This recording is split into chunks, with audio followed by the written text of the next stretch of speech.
narrativa do golpe, promovida por grande parte da esquerda institucional, está tendo o mesmo papel do bolsonarismo. E sabe por quê? Por uma simples razão. Eles estão confundindo a população com essa besteira de golpe. Golpe e outra coisa, a questão da ditadura. Esse pessoal não consegue entender que Bolsonaro não é um ditador. Bolsonaro é um homem radical da liberdade. Ele se utiliza das instituições republicanas para instaurar um certo tipo de sociedade, vamos dizer, livre de regras. Ele radicaliza ao ponto de colocar uma democracia participativa. Existem vários exemplos em relação a isso. Quando a temperatura está alta em relação a algumas decisões que Bolsonaro faz, o seu grupo fiel vai lá e reclama. E ele vai e volta atrás. O que é isso que não seja uma democracia participativa? Coisa que, por exemplo, o Dom Lula e Dona Dilma esmagaram completamente em relação aos movimentos sociais que tinham uma imensa esperança quando eles assumiram o poder. Nesse ponto nós temos algo em comum, nós da esquerda e Bolsonaro. Por quê? Eles querem democracia participativa, nós queremos também.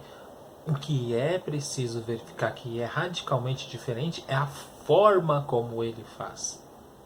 Ele quer esvaziar as instituições republicanas e colocar na sociedade pequenos grupos sociais que cuidem dessa democracia sem estas instituições. Esvaziá-las ao ponto de entregar o poder à sociedade. Exemplos. Guarda que cuida da segurança das pessoas. Não precisa. Você, cidadão, pode cuidar da sua própria segurança. Educação. Não é tão necessária assim a escola. Você pode cuidar do seu filho em casa através do home school. E assim há várias outras medidas que depositam no indivíduo aquilo que, por exemplo, o Estado tem o dever de fazer. Isso é o processo de radicalização da liberdade aliada ao neoliberalismo. Mas, por exemplo, o PT, o PSOL, outros partidos, por exemplo, o PCO, essa galera não consegue entender que o Bolsonaro promove esse tipo de ação. Qual é o discurso desse pessoal? Eles dizem que Bolsonaro é um ditador. Não, não é. Quando ele lê um jornal da Folha de São Paulo, que saiu aquela coluna onde a autora fez vários adjetivos e no final colocou como ditador, e ele falou, ditador? Mas eu ditador?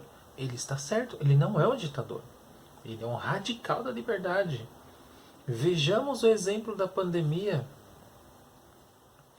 Ele é contra todo tipo de forma restritiva.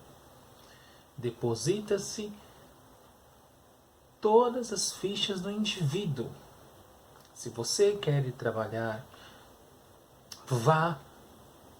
Não, o Estado não vai te impedir. Essa é a leitura que ele faz. E nisso ele coloca todas as fichas no indivíduo. Não há um Estado protetor nesse contexto que vai, por exemplo, dar um auxílio emergencial, que vai fazer um lockdown e cuidar da população. Não. Deixa liberado. Cada um vai e faz o que quiser. Cuide cada um da sua saúde. Se a esquerda começasse a perceber esse movimento radical de liberdade, que é um certo tipo de, vamos dizer, anarcocapitalismo, muitas coisas mudariam. Mas Eles não entendem. Eles têm essa loucura, essa fixação sexual de ditadura e de golpe. Pois bem, eu fiz essa introdução. O segundo ponto que eu vou comentar aqui é: por que os militares saíram do governo? Vocês sabem que o Estado, ele é a representação da classe dominante na sociedade. O que eu quero dizer com isso? Ele vai impor a sua ideologia, a sua forma de ver o mundo, de sentir, de pensar e de agir. Ele é o reflexo do capitalismo contemporâneo. Se hoje nós estamos num avanço cada vez maior do mercado financeiro e a radical desindustrialização do Brasil, nós temos os seus representantes no Congresso e em outros setores também. Temos os empresários, temos os políticos que os representam e também nós temos, sim, alguns membros das Forças Armadas. No caso aqui, o que Bolsonaro fez foi uma briga interna, porque ele quer alguém que se assemelha a ele, porque isso é uma necessidade pessoal dele, que alguém vá lá e abaixe a cabeça e diga amém, você está certo. O que os militares fizeram ali é um reflexo do descontentamento de vários setores da sociedade. O mercado financeiro já se posicionou contra. Muitos partidos políticos de direita se colocaram contra. Partidos altamente declarados neoliberais como o Partido Novo e outros de direita. O PT não. Sabe por quê? Por que eu bato na tecla do PT? Porque é o maior partido de oposição, tem verba parlamentar e tem fundo partidário e tem um dos maiores sindicatos da América Latina. Então, portanto, eles têm plenas condições de organizar o movimento do impeachment. Mas o Lula, que segura toda forma de movimentação e participação, ele diz que não há tempo. É isso mesmo, ele diz que não há tempo para fazer impeachment. Ele esqueceu do que está acontecendo lá em Santa Catarina. Ele esqueceu que o processo da Dilma durou 3 meses. Do Collor foi mais rápido ainda. Será que a gente vai ter que dar um memoral para ele tomar e melhorar a memória dele? Mas sabe o que é isso? Ele está esperando sentado em berço esplêndido 2022. Dane-se o que está acontecendo agora, dane-se as pessoas que estão morrendo. Não vamos olhar as necessidades básicas, reais que a população está precisando agora. O que ele quer fazer é fazer jogo eleitoreiro. Ele não quer democracia participativa. Ele quer democracia representativa. E todo esse contexto de situação, por exemplo, que os militares, o setor financeiro, os empresários e a oposição estão fazendo, é o momento propício para fazer o impeachment. Ainda mais hoje, no 31 de março, que comemora-se a questão do golpe militar, surgiram mais 30 pedidos de impeachment. O PT nada faz, fica em silêncio eterno. Perguntam onde que eles estão. Ninguém sabe. Então, voltando ao assunto que eu falei, as Forças Armadas e esse setor, eles, em certo sentido, representam os anseios desse setor financeiro capitalista que está vendo um certo descontentamento na condução da pandemia. Por quê? Essa condução, ela vai causar reflexos em outros países. E vocês sabem, por exemplo, que o capitalismo, o capital, o dinheiro em movimento, ele não tem fronteiras. E o Brasil sendo o epicentro